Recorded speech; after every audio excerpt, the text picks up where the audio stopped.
पिछले एपिसोड में हमने देखा था कि ब्रदर सॉन्ग आखिर किस वजह से पिंगान से इतनी ज्यादा नफरत करता है। वो बचपन से यही चाहता था कि वो भी हमेशा उतना ही ज्यादा खुश रहे जितना कि पिंगान रहा करता है, लेकिन उसका ये सपना कभी भी पूरा नहीं हो पाया। तो वो अपने अंदर इसी बात का जलन घुसा कर रखा हुआ था। गुआन ने उसे ये भी बताया था कि तुम जब इस टाउन को छोड़कर जा रहे हो तो सारी जलन और जितनी भी पुरानी यादें हैं उन्हें छोड़कर जाना, क्योंकि आगे का सफर तुम्हारा अलग होगा तो तुम पुरानी यादों को नहीं ले सकते। इस वजह से सब कुछ छोड़कर ब्रदर सॉन्ग वहाँ से चला जाता है। उसी के साथ साथ पिंगान को सिस्टर चैन नाम की एक लड़की भी मिली थी जो कि अपने एंसेस्टर के टोम को देखने के लिए आई हुई होती है। तो पिंगान डिसाइड कर लेता है कि वो उसे उसके टोम तक ले जाएगा जहाँ पर वो जाना चाहती है। जिसके बाद यहाँ से ये एपिसोड शुरू होता है। तो इस एपिसोड की शुरुआत में हम पिंगान और बाकी सारे लोगों को देखते हैं जहाँ पर पिंगान सिस्टर चैन को उसके ही एंसेस्टर के टूम के पास लेकर जा रहा था। वहीं पर वो बंदा भी होता है जो कि फेरुसू को बहुत पसंद करता है, उसका नाम बाओकी है। तो वो पिंगान से कह रहा होता है कि अरे यार पिंगान, ये जगह तो कितनी ज्यादा दूर है, चलते चलते यहाँ पर मेरे पैर में दर्द कर गया, तू इतनी आसानी से कैसे चल रहा है, तू तो थका भी नहीं है। पिंगान कहता है कि अरे मैं कैसे थक सकता हूँ, तुम्हें पता है बचपन से आज तक के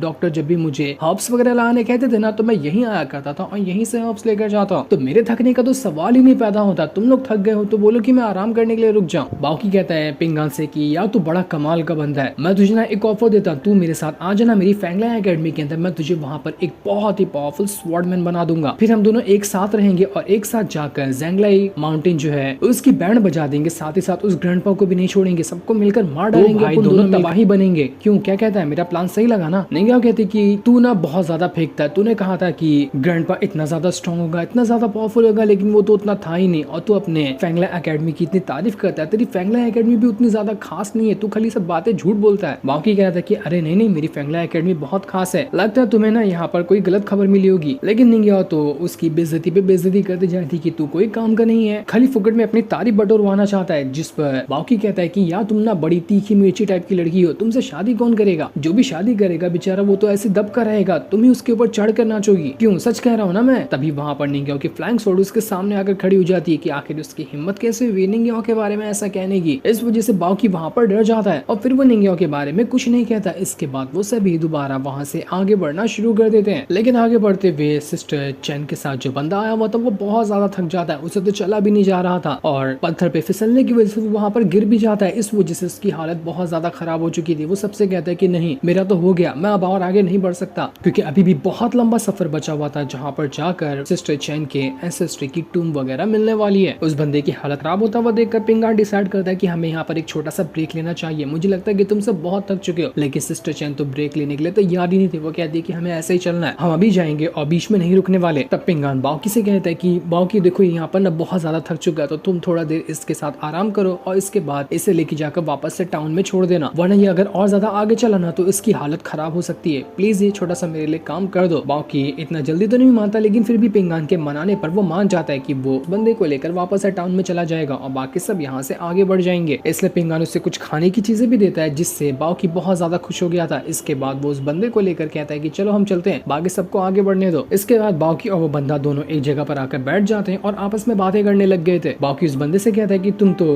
पिंगान के रिश्तेदार में ही आते हैं ना, दूर के ही रिश्तेदार सही लेकिन हो तो उसके बारे में कुछ पता चला कि आखिर वो कैसा बंदा है। जिस पर वो दूसरा वाला बंदा कहता है कि मैंने उसके एंसेस्टर वगैरह के बारे में ना सारी जानकारी निकाली, लेकिन उसके एंसेस्टर इतने ज्यादा घटिया नहीं थे जितना कि पिंगान है। पिंगान तो बिल्कुल एक नौकर बन गया, उसके एंसेस्टर ने कभी नौकर वाले काम तो नहीं किए। बिल्कुल एक हिसाब से पिंगान ना अपनी फैमिली के ऊपर कलंक है अभी तक के, लेकिन आगे वो कुछ कमाल कर लेता है तो उसके बाद नहीं कहा जा सकता। उसकी फैमिली बिल्कुल न्यूट्रल तरीके से आगे बढ़ी, न ज्यादा कोई स्ट्रॉन्ग रहा ना कोई एकदम नीची पोजीशन पे रहा। पिंगान की ऐसी हालत की वजह से अब तो चैन फैमिली भी उसे एक्सेप्ट करने से मना ही कर देती कि नहीं वो तो हमारे फैमिली का बंदा भी नहीं है। इस वजह से बाकी जो उसके दूर के रिश्तेदार हुए वो सब बहुत दूर रहते हैं, उन्होंने इससे नाता भी तोड़ लिया कि ऐसे गरीब और जो दूसरों के काम करता है उसके साथ कौन ही रिश्ता बना के रखना चाहेगा। और वैसे तुम इतना पिंगान के बारे में क्यों सोच रहे हो, क्यों तुम्हें पिंगान पसंद आ गया है क्या, उसकी पर्सनैलिटी अच्छी लगती है तुम्हें? जिस पर बाकी कहता है कि देखो पसंद आने की बात नहीं है, वो बंदा बहुत अच्छा है और कभी कभी उसे देख कर ना मुझे तरस भी आता है कि बड़ी मुसीबत का मारा है वो, इसलिए मैंने उससे कहा था कि वो मेरे साथ अगर मेरे सेक्ट में चलेगा तो मैं उसे एक अच्छा स्वॉर्डमैन बना दूंगा। जो सुनकर वो बंदा भी हैरान हो जाता है कि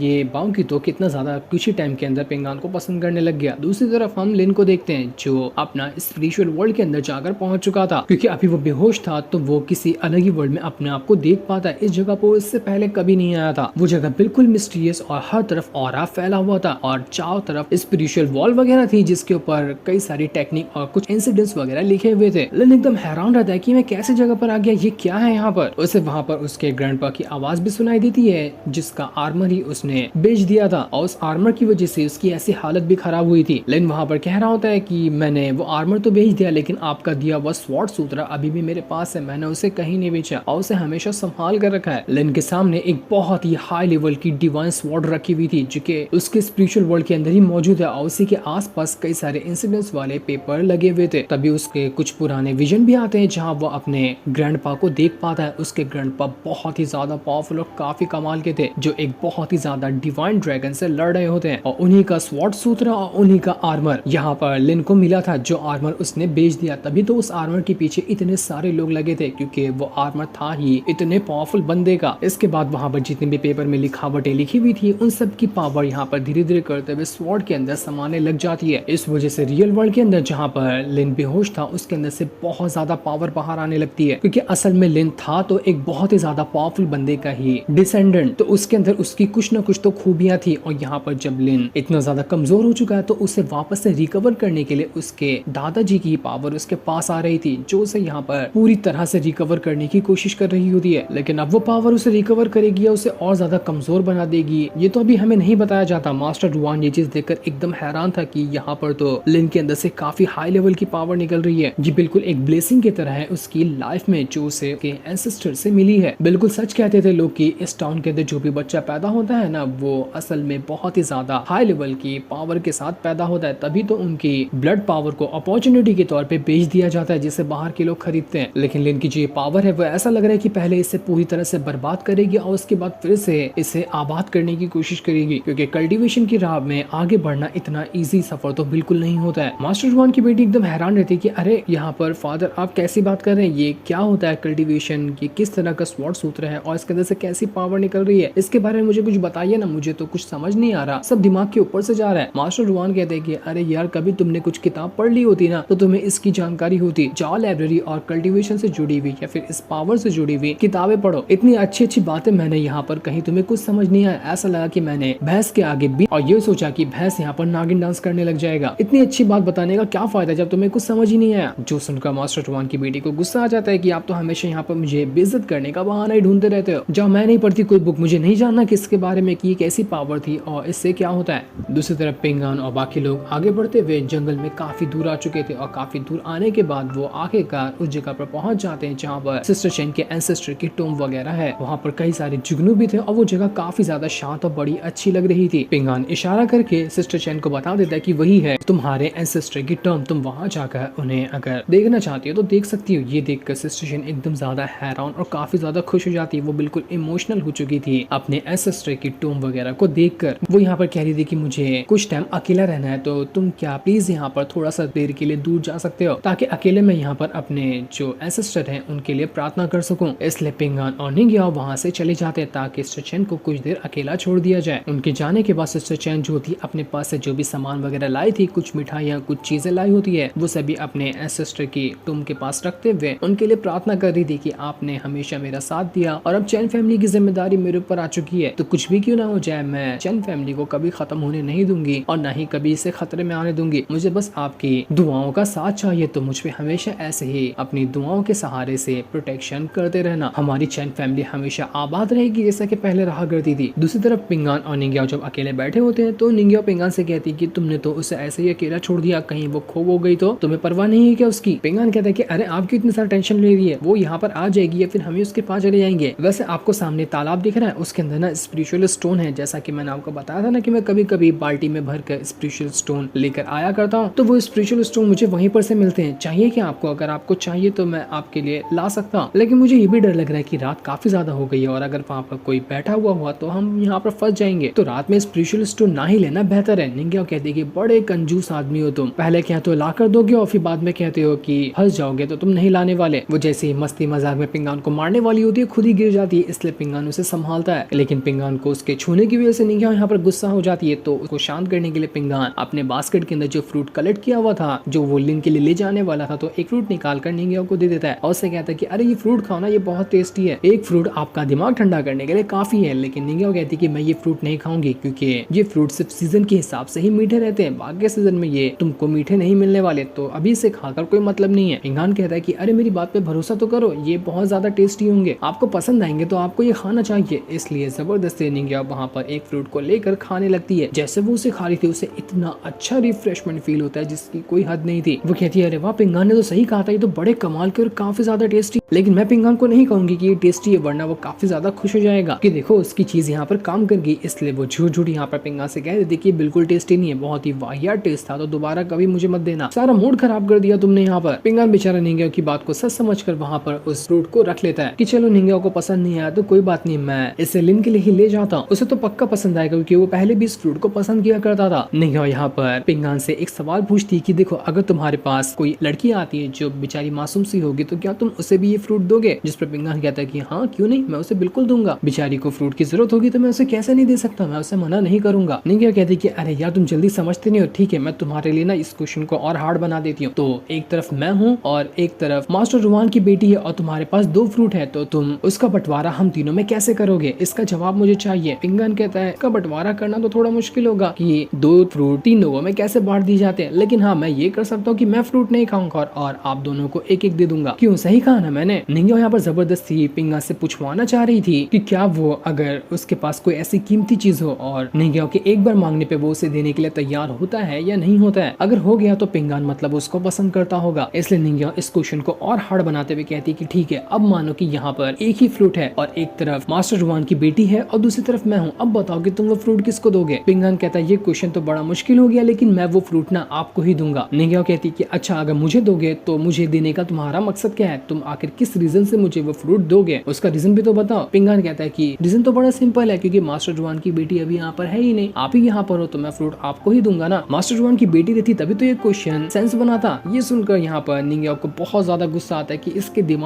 दिमाग ना घुटने में इतना प्यार से उसको अच्छे से क्वेश्चन पूछ रही हूँ कि सीधा सीधा मुझे यहाँ पर हाँ में जवाब दे, लेकिन ये तो एक नंबर का गधा इंसान है। वो पिंगान को जैसे धक्का मारती, पिंगान अपने फ्रूट की बास्केट के अंदर ही जाकर फंस जाता है, उसका पीछे का हिस्सा उसी के अंदर जाकर अटक चुका था। निंजा बड़ी हंसती कि बहुत मजा आया, तुम्हारे साथ ऐसा ही होना चाहिए, इतना सिंपल से सवाल का जवाब तुम ढंग से नहीं देते हो, जवाब में लूप होल निकालना तुम्हारा जरूरी है क्या? दूसरी तरफ हम उसे डॉक्टर को देखते हैं जिसके पास वो बंदा आया था जिसका घर टूटने की वजह से उसकी वाइफ उसे चिल्ला रही थी, और उसके सामने वो बंदा होता है जिसके पास पिंगान पहले काम किया करता था लेटर को डिलीवर करने का। डॉक्टर वहाँ पर उस बंदे से कह रहा होता है जिसका घर बर्बाद हुआ था कि लियर सुनो, शायद तुम्हें नहीं पता होगा कि मैंने तुम्हें यहाँ पर क्यों बुलाया, लेकिन तुम्हें ये बात जाननी होगी कि मुझे तुमसे एक छोटा सा काम है, ये काम करने के लिए मैंने तुमसे पहले भी कहा था लेकिन तुमने उस टाइम भी ये काम नहीं किया, तो मुझे कुछ रीजन बताओगे कि आखिर तुमने वो काम क्यों नहीं किया? तुम चाहते हो कि तुमने यहाँ पर अपना 7 लेवल को ब्रेक थ्रू करके रखा है, लेकिन मार्शल आर्ट की दुनिया में अगर तुम्हें आगे का लेवल ब्रेक थ्रू करना है तो किसी न किसी अपने ही जैसे लेवल के बंदे की जान लेनी पड़ेगी। जब तक यहाँ पर किसी की जान नहीं ली जाती तब तक अपना लेवल भी ब्रेक थ्रू नहीं किया जाएगा। तो अगर तुम यहाँ पर ब्रेक थ्रू करना चाहते हो तो अपने ही जैसे किसी बंदे को तुम्हें मारना पड़ेगा। मैंने तुम्हें ये बात पहले भी कही थी कि यहाँ पर से आउटसाइडर जा रहे हैं, अगर वो चले गए तो इस टाउन के अंदर तुम्हें ऐसा कोई बंदा नहीं मिलेगा जो तुम्हारे जितना पावरफुल हो ताकि तुम उसको मार कर अपना लेवल ब्रेक थ्रू कर पाओ। अगर तुम सारे आउटसाइडर को जाने देते हो तो तुम्हें ब्रेक थ्रू करने के लिए सदियां निकल जाएंगी और कभी नहीं कर पाओगे। मतलब कि लियर जो है उसने अपना 7 लेवल को ब्रेक थ्रू करके रखा है, यानी कि वो बहुत ज्यादा स्ट्रॉन्ग है लेकिन वो दिखाता नहीं है। और अगर अब यहाँ पर उसको एक और बार ब्रेक थ्रू करना है तो अपने ही जैसे किसी पावरफुल बंदे को उसको मारना पड़ेगा, तभी वो ब्रेक थ्रू कर पाएगा। लियर डॉक्टर से कहता है कि अरे डॉक्टर मैं आपको क्या ही बताऊं, मेरी बीवी जो है ना वो बहुत गुस्सा करती है, उसने मुझे झगड़ा करने से बिल्कुल मना ही कर दिया है और चुपके से मुझ पर एनी टाइम नजर रखा करती है, कहीं उसने मुझे देख लिया ना तो बहुत मारेगी। मानता हूँ कि मेरे पास इतनी पावर है कि मेरी बीवी मेरे सामने नहीं टिक सकती, लेकिन फिर भी वो तो बीवी है ना, बीवी से बहुत डर लगता है। डॉक्टर वहाँ पर हंसते हुए कहता है कि देखो मजाक की बात साइड करो, लेकिन तुम्हें इससे अच्छा मौका नहीं मिलने वाला। मेरे पास नजर में एक बंदा है जिसे तुम मार कर अपना रैंक ब्रेक थ्रू कर सकते हो, और तुम्हें पता है वो बंदा कौन है? वो बंदा है गुआन, जो कि हाल फिलहाल इस टाउन को छोड़कर जा रहा है। तुम्हारे पास लास्ट अपॉर्चुनिटी है, करना चाहो तो कर लो। ये सुनकर लियर एकदम सोच में पड़ जाता है, लेकिन फिर भी वो इस चीज के लिए मान चुका था, यानी कि लियर अब जाएगा गुआन के साथ फाइट करने के लिए, और अगर उसने गुआन को मार दिया तो वो यहाँ पर अपना ब्रेक थ्रू कर सकता है। यही अपॉर्चुनिटी होगी क्योंकि हाल फिलहाल इस पूरे के पूरे टाउन के अंदर गुआन से पावरफुल बंदा तो नहीं है। मास्टर किन को वो मार नहीं सकता क्योंकि वो ऑलरेडी इस टाउन के ही मेंबर है और पूरा टाउन उनके ही कंट्रोल में, तो उनको तो मारना तो दूर की बात है। जैसे लियर वहाँ से जाता है, दूसरा बंदा जो डॉक्टर के पास खड़ा हुआ था वो कहता है कि अरे डॉक्टर मुझे भी कोई तरीका बताओ ना, मुझे भी अपना ब्रेक थ्रू करना है। देखो मैं अभी तक के कोई भी लेवल ब्रेक थ्रू नहीं कर पाया, मुझे भी